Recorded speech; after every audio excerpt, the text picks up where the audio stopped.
Hey guys, today is a special day. It is Memorial Day MURPH. All right, so some of you have probably done this workout before. I'm going to go through it, kind of break it down. The workout is a 1 mile run, 100 pull-ups, 200 push-ups, 300 squats, finish with another mile run. In the notes, the prescribed is to wear a weight vest. Most people, though, unless you own your own weight vest, are going to be doing this with no weight.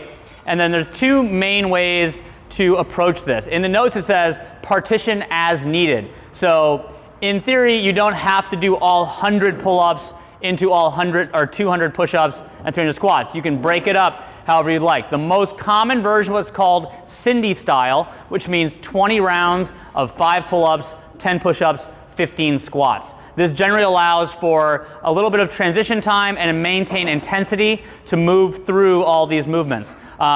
If you want to do it without breaking it up, that's generally called Angie style. You do all 100 pull-ups followed by all 200 and all 300 in a row. This is the slower way to do it because your arms hit failure. We don't recommend you do this, particularly the pull-up portion, unless you have a lot of experience doing that volume of pull-ups. But that being said, you can break it up however you want. If you want to do 10 rounds of 10, 20, 30, again, however you want, as long as you get all those reps done.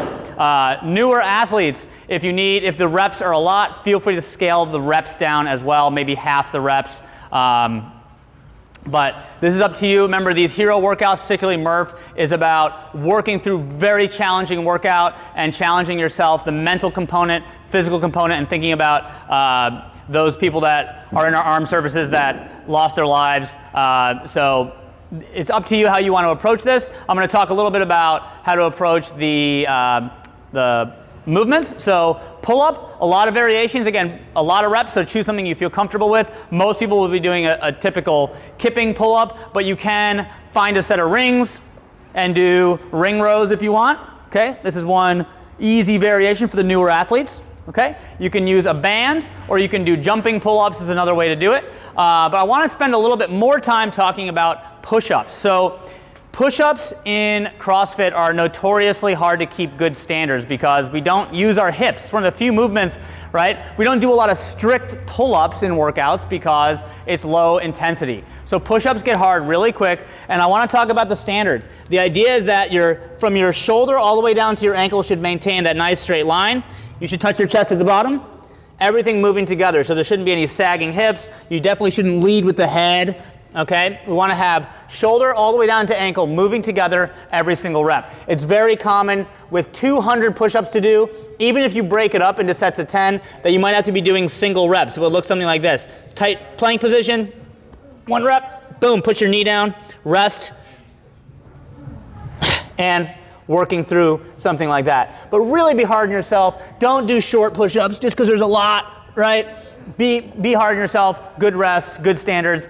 Two easy and good ways to scale this. One is to use an elevated surface, something like this. So again, that nice plank position, touch your chest to a good lockout. Or we can use a band on the rig, assuming that there's space in class, because if it's a busy class, you might need space for pull-ups, but you can put the band around your hips, put it on your pelvis, okay, not in the soft part of your belly, okay, and then this supports you through the push-up. Pretty cool.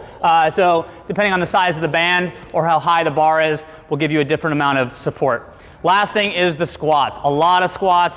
Be, again, diligent on your standards. Be hard on yourself here. We want a good deep squat. That means hip below the knee, and you want to stand up all the way. A lot of times when people are doing these, they might not open the hip. We see this a lot, where the knees extend, but they haven't stood up. So make sure you open up the hip all the way every time. When I'm doing a lot of air squats, I actually use this moment as like a quick rest. Right? And again, get that good deep squat at the bottom.